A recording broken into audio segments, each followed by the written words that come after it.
Deputy Opposition Leader and prominent Aboriginal Linda Burney says there needs to be a radical rethink on the way young people at risk are helped and supported. I spoke with her earlier today. Here we are in 2012. Explain how a 14-year-old Aboriginal boy and his mates are driving a stolen car at King's Cross at 4 o'clock in the morning. Well, that is the fundamental question that needs to be answered. And the sad fact is that that carload of boys could have been any one of a number of hundreds of young Aboriginal children and young people living in the city.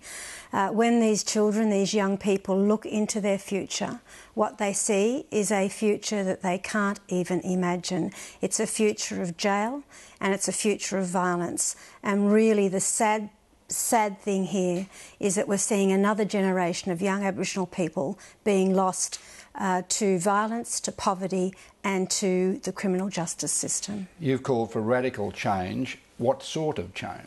Well, I think there's a number of things that even within the present funding envelope that could be undertaken. What people tell me in Redfern and Waterloo, and they're people that have lived there their whole lives, is that there's nowhere safe for children after 5 o'clock.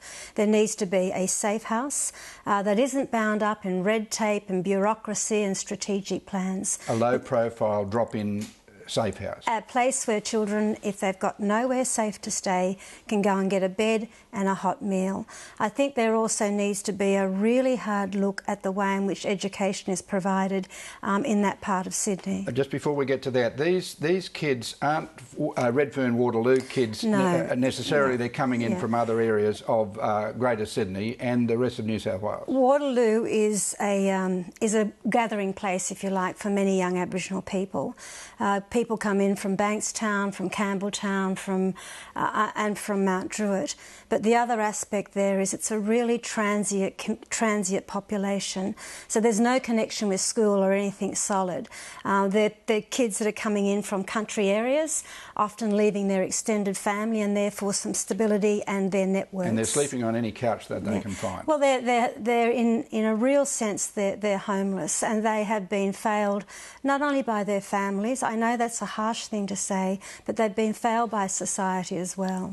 Well, if parental neglect, let's be blunt about it, if parental neglect is the primary cause of delinquency, what is the Education Department doing about it? Because what's happening, they're truanting from school. Why isn't the Education Department having Aboriginal liaison officers going out, finding them, say, come on mate, we've got to get you to school? Well, there are people that do go out and do that, but what I'm really talking about is that often by the time a child comes in contact with the criminal justice system or the law, it may be too late.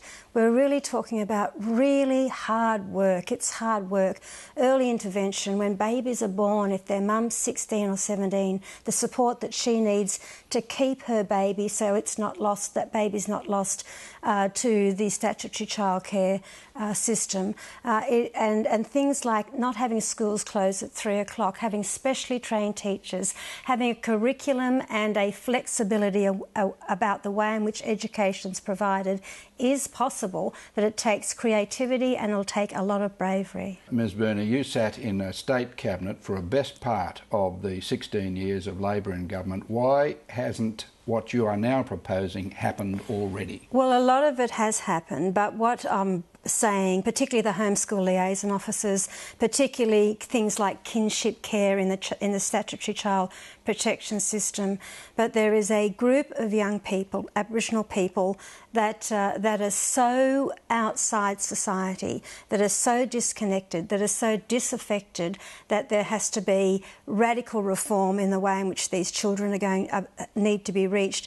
Otherwise, we're going to see another terrible incident like that. And there are many of these young people. And if we don't get radical reform, what happens to urban Aborigines? We will see another generation, and this is the distressing part, we will see another generation of young Aboriginal people lost to neglect, lost to violence and lost to poverty. And that's the reality, and that is how serious it actually is. Linda Burney, thanks very much. Thank you.